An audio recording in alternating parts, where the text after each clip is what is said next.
Top fly cricket മലയാളത്തിൻ്റെ പുതിയൊരു വീഡിയോയിലേക്ക് സ്വാഗതം. മുംബൈ ഇന്ത്യൻസിനെതിരായ രാജസ്ഥാൻ റോയൽസിൻ്റെ വിജയം എന്തുകൊണ്ടും പ്രത്യേകതയുള്ളതാണ്.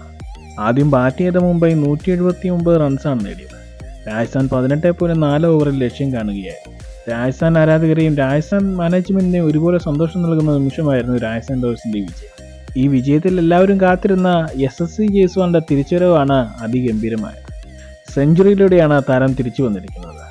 60 പന്തിൽ താരം 104 റൺസ് എടുത്തു. രാജസ്ഥാൻ ഇതുവരെ കളിച്ച എല്ലാ മത്സരങ്ങളിലും രാജസ്ഥാൻ്റെ ഓരോ ബാറ്റ്സ്മാൻമാർ മികച്ച പ്രകടനങ്ങൾ നടത്തിയിട്ടുണ്ട്. Buttler, Sanju Samson, Riyan Parag, Rovman Powell, Hetmyer, ഇപ്പോൾ ഇതാ SSC ജയ്സ്വാൾ. രാജസ്ഥാൻ റോയൽസിൻ്റെ ബാറ്റിംഗ് നിരയ്ക്ക് കൂടുതൽ കരുത്ത് പകരുമെന്നത് ഉറപ്പാണ്. കൂടാതെ സന്ദീപ് ശർമ്മയുടെ തിരിച്ചുവരവും അതിഗംഭീരമാക്കി തരും. സഞ്ജു സാംസന്റെ വിശ്വസ്തനായ ഡെത്ത് ബോളറാണ് സന്ദീപ് ശർമ്മ. താരത്തിൻ്റെ ഈ മടങ്ങിവരവ് മുംബൈ ഇന്ത്യൻസിനെ തകർത്തുകൊണ്ടാണ്. 4 ഓവർ എറിഞ്ഞ താരം 18 റൺസ് വിട്ടുകൊടുത്ത് 5 വിക്കറ്റാണ് നേടിയത്. മികച്ച കൂട്ടുകെട്ടിനെ അടക്കം തകർത്തെറിഞ്ഞ താരം അവസാന ഓവറിൽ വിക്കറ്റുകളുടെ പെരുമഴയായിരുന്നു. ഒരവസരത്തിൽ ഹാട്രിക്ക് നേടുമെന്ന് പോലും ആരാധകർ ചിന്തിച്ചിരുന്നു. സന്ദീപ് ശർമ്മയുടെ ഈ തിരിച്ചുവരവ് വരും മത്സരങ്ങളിൽ റോയൽസ് ബോളിംഗ് നിരയ്ക്ക് കൂടുതൽ കരുത്ത് പകരും. ഈ മത്സരത്തിൽ SSC ജയ്സ്വാളിൻ്റെയും ബട്ട്ലറിൻ്റെയും മികച്ച ഒരു കൂട്ടുകെട്ടാണ്, പാർട്ട്ണർഷിപ്പാണ് ആദ്യ ഓപ്പണിംഗ് പെയറിൽ നമുക്ക് കാണാൻ സാധിച്ചത്. ബട്ട്ലറും SSC ജയ്സ്വാളും പവർ പ്ലേയിൽ മികച്ച രീതിയിൽ ബാറ്റ് ചെയ്തു.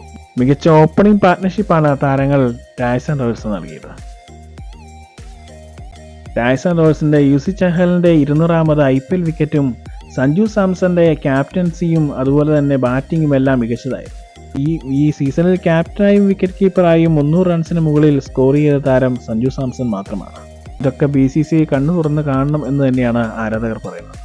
വരുന്ന T20 വേൾഡ് കപ്പിൽ സഞ്ജു സാംസന് ഇടം നേടാൻ ഈ IPL പെർഫോമൻസ് മതിയാകുമെന്ന് തന്നെയാണ് ആരാധകർ വിശ്വസിക്കുന്നത്.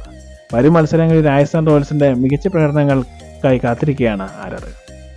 ഇത്തരം ക്രിക്കറ്റ് വാർത്തകൾക്കായി ഈ ചാനൽ സബ്സ്ക്രൈബ് ചെയ്യുക.